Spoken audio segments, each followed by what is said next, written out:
Bonjour à tous et à toutes, j'espère que vous allez bien. Aujourd'hui, on part sur les traces du plus grand et le plus célèbre pharaon, Ramsès II, qui a vécu au XIIIe siècle avant Jésus-Christ. Sa notoriété tient à son exceptionnelle longévité, 92 ans, et à la longueur de son règne, 66 ans. Fils du pharaon Séti Ier, il appartient à la 19e dynastie qui règne sur l'Égypte durant la période du Nouvel Empire. Afin de conserver les possessions égyptiennes en Asie mineure, il poursuit le long combat entamé par son père contre le puissant peuple des Hittites. Vous voulez en savoir plus sur Ramsès II, le chef de guerre? Venez avec moi. Horeb-Eb, dernier roi de la 18e dynastie, n'eut pas de descendance. À sa mort, un certain Para-Ramsès prend le pouvoir. C'est le Ramsès Ier, grand-père de Ramsès II. Il appartient à une famille de militaires du delta nord-oriental, sans doute de la région de Tanis. Les Ramsésides étaient des fidèles du dieu Seth, le dieu des marches asiatiques de l'Égypte. Seth est le frère ennemi et l'assassin d'Osiris. Avec le développement de la religion osirienne, il est devenu suspect à une grande partie de la population égyptienne. Il fallait donc aux nouveaux souverains beaucoup de diplomatie pour s'attacher leurs sujets de Moyenne et de Haute-Égypte. C'est peut-être à cette nécessité que l'on doit un des chefs-d'œuvre de l'art égyptien, le temple d'Abydos, que Séti Ier fait élever à la gloire d'Osiris. En rétablissant la présence égyptienne en Asie, en concluant un premier traité de paix avec les Hittites, en réorganisant la Nubie et en arrêtant les infiltrations libyennes à l'ouest. Séti Ier, 1318-1304 avant Jésus-Christ, donne les grandes lignes directrices de la politique que poursuivra Ramsès II. C'est ainsi que ce dernier continue la lutte contre l'hégémonie hittite en Asie. Très rapidement, le pharaon est confronté aux nécessités de la guerre. Ramsès II cherche d'abord à consolider les frontières historiques de l'Égypte. La première de ses expéditions militaires a sans doute eu lieu sur la frontière sud en Nubie, mais dès la deuxième année du règne, il porte ses efforts sur le delta en repoussant les pirates Chardana, qui tentent de prendre pied sur la côte, les Libyens, qui ne cessent de s'infiltrer à l'ouest au point de constituer des communautés solidement implantées, et les Sassous, qui pénètrent du côté est par le Sinaï. Mais c'est surtout l'Asie qui va le maintenir occupé pendant les 10 premières années de son règne.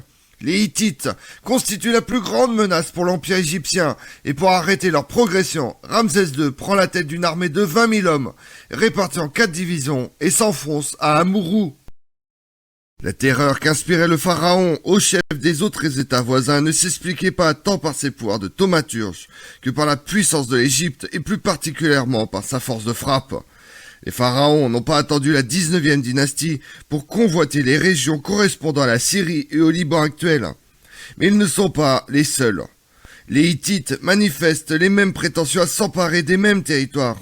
Aussi la rivalité de ces deux empires ne tarde-t-elle pas à créer des tensions alimentant les sources d'un conflit qui atteindra son apogée avec la grande bataille de Kadesh. Il est tentant de faire de Ramsès II champion de la superpuissance égyptienne et farouche gardien de l'ordre cosmique du monde, l'adversaire de Moïse, champion des Hébreux et farouche garant des 10 commandements. Les historiens ne s'en sont pas privés, ni les scénaristes d'Hollywood d'ailleurs. Pourtant la question de savoir si Ramsès II est ce pharaon cité dans la Bible, sans autre précision de nom, n'a jamais été tranchée. Pour les uns c'est lui, et la corvée à laquelle participent les Hébreux concerne la construction de sa capitale, Pi-Ramsès. Les autres réfutent cette hypothèse, argumentant que dans l'Exode, Pharaon périt en pourchassant Moïse et les siens, et finit par être emporté par les flots. Sur la momie de Ramsès II, quasi centenaire, dément une mort par noyade. Par ailleurs, son règne est resté un âge d'or pour les Égyptiens qui ne semblent pas avoir connu les 7 plaies d'Égypte. Alors, le pharaon serait-il son fils et successeur? Mérenptah, on a certes retrouvé du sel sur sa momie, mais il viendrait du procédé d'embaumement.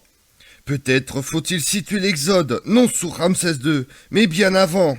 En tout cas, les sources égyptiennes ignorent cet événement, qui n'en fut pas un pour l'histoire pharaonique. Guerroyer pour consolider, voire élargir les frontières fait partie des missions du pharaon, au même titre que la construction de temples pour le bien spirituel des dieux et des hommes. Dans la guerre comme dans la paix, de l'âme, il s'agit de maintenir l'ordre du monde.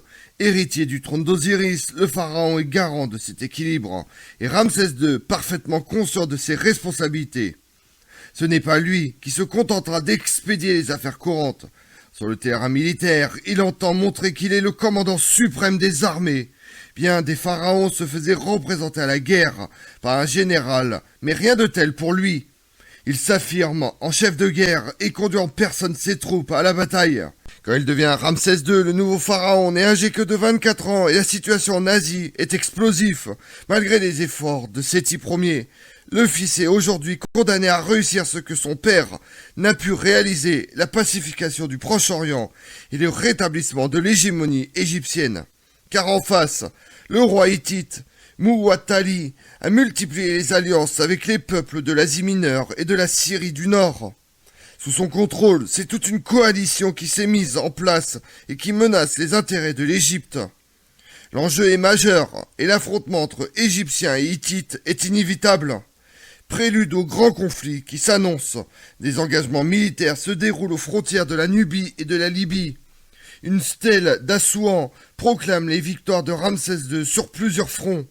Les Asiatiques sont défaits et leur territoire pillé, car il a foulé aux pieds les étrangers du Nord. Les Libyens tombent à cause de la crainte qu'ils inspirent. Les Nubiens furent privés du souffle de la vie. Si les armées égyptiennes prennent l'avantage dans les combats, c'est en grande partie parce qu'elles bénéficient d'un atout considérable, leurs chars. Lourds, peu manœuvrables, ceux des Hittites et de leurs alliés sont pénalisés par leur équipage de 3 hommes. Alors que les chars égyptiens sont légers, agiles, rapides, tirés par 2 chevaux, ils emportent à vive allure 2 hommes à leur bord. Ramsès II lui-même est fier de charger l'ennemi dans son char tiré par ses nobles destriers, qu'il a baptisé Victoire à Thèbes, et Mout est contente. Avant d'engager toutes ses forces dans la guerre contre les Hittites, Ramsès II veille à doter ses armées des meilleures armes. La vieille masse à fracasser les crânes avait longtemps fait ses preuves avant de perdre de son efficacité avec la généralisation des casques. À sa place, les Égyptiens adoptent la hache pénétrante, très aiguisée comme son nom le laisse deviner, et dont les archéologues s'accordent à dire qu'elle devait causer des sérieux dégâts. Autre innovation, le khapèche, à lame recourbée vers l'extérieur, une sorte de cimeterre, dont un seul coup bien placé envoyait droit au cimetière. Surtout les combattants égyptiens disposent d'une arme redoutable, l'arc composite. Avec lui, ils peuvent tirer des flèches à pointe de bronze ou de fer à une distance de plus de 150 mètres. L'importance des armes était telle que les pharaons en emportaient pour leur voyage dans l'au-delà. Aménophis II, un archer exceptionnel de son vivant, avait emporté son arc composite avec lui dans l'autre monde. La tombe de Toutankhamon a révélé la présence d'un grand nombre d'arcs, de flèches, d'épées et de dagues, de bâtons de jet et même de boomerangs en ivoire. Avec Ramsès II, la meilleure arme, c'est lui. Dans le feu du combat, il est un guerrier hors pair, se jetant dans la mêlée, comme un lion bondissant sur ses proies, tel que l'immortalisera sa légende après Kadesh. Il est à la fois le guerrier terrible, qui sème l'effroi et la mort sur son passage, et le surhomme invincible, devant qui les javelots se figent et les flèches s'arrêtent. Même quand Ramsès II aura vieilli tout au long de son long règne, c'est cette image héroïque de sa glorieuse jeunesse qui se perpétue dans les textes comme sur les monuments. Le fameux poème rédigé par le scribe Pétaour à la gloire de Ramsès II, d'après ses instructions, si ce n'est sous sa dictée, commence par un vibrant éloge royal dont un simple extrait suffit à donner le ton. Plein de jeunesse, un vaillant sans pareil, grande victoire sur tous les peuples, un rempart solide pour son armée, le bouclier au jour de la bataille, au cœur ferme dans le corps à corps, telle la flamme qui dévore tout. Il est le seigneur de la crainte, dont le cri de guerre pénètre au cœur de toutes les terres. Il s'avance dans la bravoure et ne revient qu'en vainqueur. Sa volonté est une montagne de cuivre. Comme on l'a vu, pharaon de l'âge d'or de l'Égypte, Ramsès II a construit plus de monuments et engendré plus d'enfants que tout autre roi égyptien. Son règne long de 66 ans est considéré comme l'apogée de la puissance et de la gloire de l'Égypte. Je vous remercie d'avoir suivi cette vidéo en ma compagnie. Si vous voulez connaître mes autres vidéos, retrouvez-moi chaque matin à partir de 6h45 sur ma chaîne YouTube Tout sur l'Histoire avec Damien, mais également sur les réseaux sociaux, Twitter et Instagram, Histoire Damien. Et pensez à liker, commenter et vous abonner. Je vous remercie à tous.